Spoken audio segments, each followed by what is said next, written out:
پاکستان میں رہنے والے لوگ ہیں ان کو میری طرف سے عید مبارک، ہمیں لیڈر عمران خان کی طرف سے عید مبارک۔ ہے یاد ابراہیم کی، ہے یاد ابراہیم کی، اور حکم ہے ربانی، پھر آ گئی قربانی، پھر آ گئی قربانی، پھر آ گئی قربانی، پھر آ گئی قربانی۔ پاکستان میں رہنے والے لوگ ہیں ان کو میری طرف سے عید مبارک، ہمیں لیڈر عمران خان کی طرف سے عید مبارک۔ تو پوری قوم کی طرف سے عمران خان کو ہمارے لیے قربانی دے کے وہ جیل میں ہے تو ان کو عید مبارک۔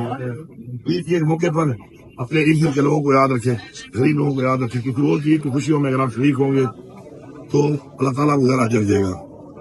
اسی طرح صفائی کا خاص خیال رکھیں، صفائی جس کی مان ہے، ہماری پوری کوشش ہے کہ ہم بھرپور صفائی کے انتظامات کریں، لیکن صفائی جس کی مان ہے آپ خود بھی جب تک صفائی کا خیال نہیں رکھیں گے تب تک صفائی ممکن نہیں ہوگی اور سب کو بہت مبارک۔ سردار صاحب ملاقات ہوئی عمران خان سے، مستقبل کا کیا لائے عمل؟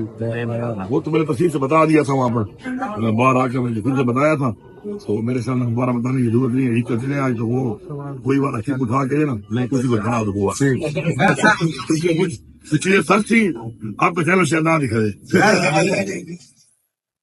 اس کا چینل بہت سیدھے کاٹ دیتا ہے۔